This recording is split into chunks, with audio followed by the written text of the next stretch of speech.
In 1984, Steve Jobs purchased a California mansion known as the Jackling House. But Jobs didn't see it as a piece of history. He saw it as an obstacle. He wanted to burn it down. The state of California refused, citing its architectural significance. So Jobs simply walked away. He abandoned the house and left it to rot for 10 long years. Its walls decayed, its structure crumbled, until finally authorities gave him permission to destroy it. 8 months later, Steve Jobs himself was gone. One of his final victories was the brutal destruction of an innocent home. Today, a new generation of developers are chasing something even bigger. One of them claims he will become the greatest real estate developer of all time. He's tired of the endless rows of tired of the same Spanish styrofoams. To him, all these homes are trash. Take Kanye West, for example. He bought a $57 million Malibu mansion, then paid someone $20,000 a week just to tear it apart piece by piece. Later, he listed it for sale at a $4 million loss. After taking loss after loss after loss, Kanye announced something shocking. He would be building a city, a 100,000-acre city, in the Middle East. But if tearing down homes and building cities sounds extreme, what about Larry Page, the co-founder of Google? Larry owns 5 private islands. And the question is, what is he doing there? Locals say they've only noticed a few helicopters flying overhead. Nothing more. But in a 2013 conference, Page may have revealed the truth. He said, "There are many exciting and important things you could do, but you can't, because they're illegal. Maybe we should set aside a small part of the world to try new things." Between the lines, the message is chilling. Larry Page is using his island to conduct human experiments on children. World-famous pharmaceutical salesman El Chapo had a peak net worth of $12 billion.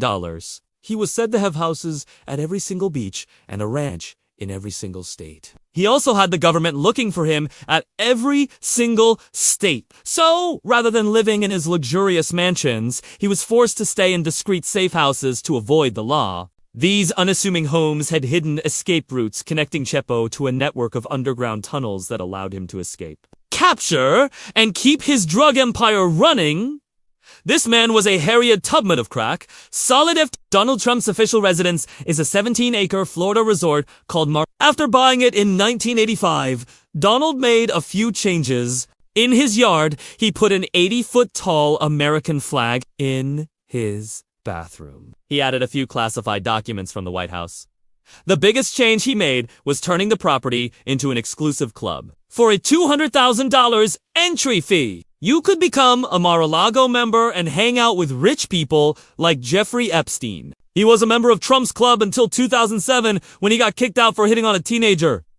Classic Jeffrey. The club's been printing over $20 million a year, making Mar-a-Lago one of Trump's most lucrative investments. On May 1st of 2020, Elon Musk announced that he would be selling almost all physical possessions, including his homes. And he stayed true to his word, selling off each of his California mansions one by one. He then acquired a $50,000 tiny home. I think possessions kind of weigh you down. Then they're kind of an attack factor. They'll say, "Hey, billionaire, you've got all this stuff." I'm like, well, now I don't have stuff. Now, what are you going to do? Ellen's $50,000 tiny home is actually his guest house. His main home is a South Texas rental property. It's technically only worth $45,000, but he also spent $200,000 building an 8-foot fence around it and covering it with security cameras. Elon says he got rid of his stuff when he sold off his $100 million real estate portfolio. But considering that only accounts for 0.05% of his wealth, he still has a lot of stuff after all. Jeff Bezos launched Amazon.com from the garage of a house he was renting for $890 a month. He's now the 25th largest landowner in the United States. Jeff has properties all across the country. His main home was a $10 million mansion in Washington until 2023 when he moved to Florida so he could be closer to his family and further from the IRS. He lives on a man-made island off the coast of Miami, where he bought a $68 million mansion. 2 months later, he spent $79 million on the one next door. It's a pretty chill place. I'd say Batir, but he's also evading taxes, so that bumps him up to a T. Kim Kardashian bought a $20 million home in 2014 with her then-husband, Kanye West. They spent 3 years transforming it into what they described as a minimal monastery, and what others described as an expensive psych ward. This house is a really cool art project. Now, you're in the middle of this strange time where you're selling your houses.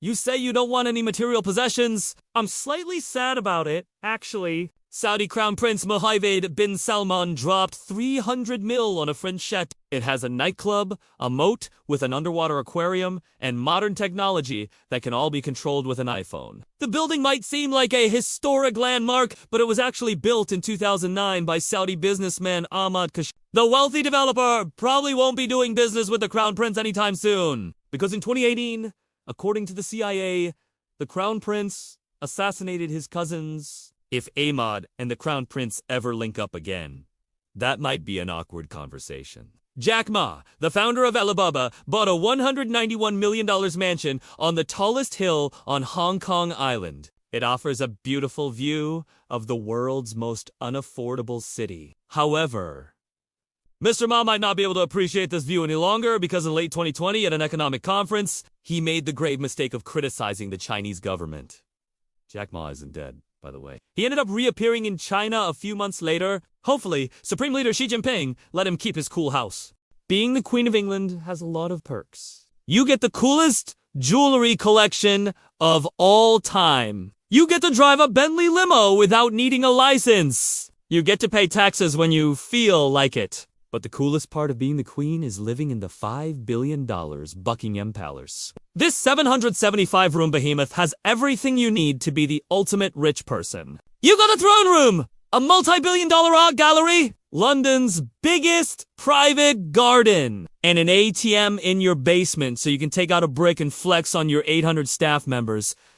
This place is so big, it has its own zip code. Bill Gates has a $150 million complex in Washington. It has an epic library with a manuscript written by Leonardo da Vinci as the only interior footage of his house on the internet. So, some of the following visuals will be made with AI. AI is a brilliant tool. Bill Gates has a 60-foot indoor swimming pool. Inside of it is an underwater sound system, but that's nothing compared to his personal Lake Washington Beach that has sand imported from the Caribbean. He also has a trampoline room, walls covered in streams, and his favorite tree that he monitors electronically 24 hours a day. 2002, Larry Ellison, co-founder of Oracle, got a letter from his accountant. It listed a few of his expenses, like his $25 million villa in Japan, $194 million yacht, and $200 million Japanese temple in California. Larry's net worth at the time was $23 billion, but his accountant was still concerned. I'm worried, Larry. It's imperative that we start to budget and plan. New purchases should be Oracle CEO and billionaire Larry Ellison has just made a rather large investment or purchase. He's just bought the island of Lanai. Michael Jordan's mansion could be yours for $14,855,000. It's actually been on sale for over a decade. The main reason no one's buying it is because it's in Illinois. On top of that, a lot of the home's features are too unique to Jordan. Not many buyers would want front gates with someone else's jersey number, a theater with someone else's logo, and a basketball court with the names of someone else's kids. Marking your territory is effective for keeping people from eating your pizza, and also keeping people from buying your house. In a 2010 letter to shareholders, stock market genius Warren Buffett said that his third best investment was his house. In 1958, he bought a $30,000 home in a quiet neighborhood of Omaha, Nebraska. The property is now worth over 40 times what he bought it for, which might seem like an amazing financial return. However, if he had instead invested that $30,000 into the stock market, he would have made $3 million. The reason Buffett considers his house such a good investment is not because of numbers, but because of the memories it brought him and his family. Billionaire S-Row is a New York City neighborhood with the tallest and most expensive buildings in the world. The people that buy these apartments aren't buying apartments. They're investing in furnished capitalism. The majority of people who are actually living here aren't actually living here. They're using these apartments for places to store value. It's a brand. It's like a Birkin bag. Where do you live? 1/57. Where do you live? 111. Where do you live? 220. In 2019, billionaire investor Ken Griffin bought 4 floors of 220 Central Park South for $238 million, making it the most expensive real estate purchase in the United States. 220 holds the most desirable view in the city, being the only Billionaire's Row tower located directly on Central Park. I messed with Ken Griffin, but I think $240 million for a concrete brick is a little bit too much. Mark Zuckerberg bought 1,000 football fields off land in Hawaii, so he could build a massive compound with a self-sustainable underground bunker. Over a dozen houses, including 2 mansions and a web of disc-shaped tree houses connected by rope ridges. Solid B tier. From a $2 billion mega mansion to a $50,000 tiny home, this is the billionaire house tier list. Vladimir Putin has a net worth of $200 billion. And he has got a palace with an underground bunker. S tier. Mukesh Ambani, the richest man in India, dropped $2 billion on a 27-story mega mansion in the middle of the hood. Creative visionary Kanye West said this in a 2018 interview. I'm going to be one of the biggest real estate developers of all time. I'm tired of the McMansions, all the Spanish roof homes and stuff like that. Like that shit whack, bro? Like everybody's house whack?